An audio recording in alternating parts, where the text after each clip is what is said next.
You're not lazy for needing rest, and you're not irresponsible for retreating. You're obedient.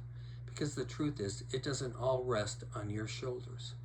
In the New American Standard Version, Psalms 127, verses 1 and 2 say, "Unless the Lord builds a house, they labor in vain who build it. Unless the Lord guards the city, the watchmen stay awake in vain. It's vain for you to rise up early, to retire late, to eat the bread of painful labors. For he gives to his beloved even in his sleep." Did you catch that? In his sleep. That's not a condemnation of work, it's an invitation to trust. This was life-changing and life-giving when I finally started to understand it. Yes, our work can be an act of worship, according to Colossians 3:23, but it isn't if we're ignoring God's wisdom about rest. As leaders, we carry a heavy weight: people, deadlines, finances, futures. And when we're running hard, burnout can creep in, even when things are going well. Success without margin isn't sustainable. Busyness without boundaries is a trap. And burnout isn't always from doing too much. Sometimes it's from doing too much that no longer feels meaningful. That's why God built rest into creation. On the seventh day, he rested, not because he was tired, but to establish a rhythm for our flourishing.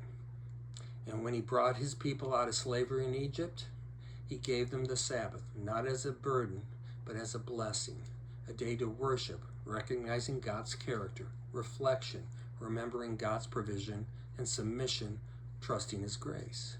Jesus affirmed this in Mark 2:27-28 when he said, "The Sabbath was made for man, and not man for the Sabbath. So the Son of Man is Lord, even of the Sabbath." In other words, rest is a gift, not a restriction. God gave us the Sabbath to bless us, not to bind us.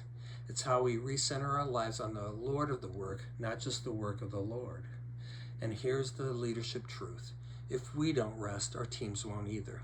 We set the pace. We model the margin. And when we choose to pause, reflect, and retreat, we give our staff permission to do the same.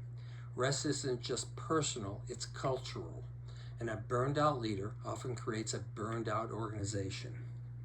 As C12 teaches, healthy leaders cultivate rhythms of retreat, refocus, refresh, restart. This isn't indulgent, it's an investment. So here's the invitation.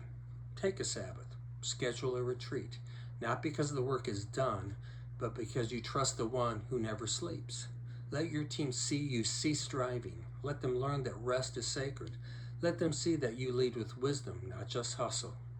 At C12, we believe great businesses are built by rested, rooted leaders. Every month, Christian CEOs gather to grow in faith, strategy, and stewardship.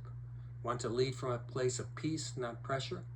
Come guest at a C12 CEO Business Forum. Let's pursue the pace of grace together.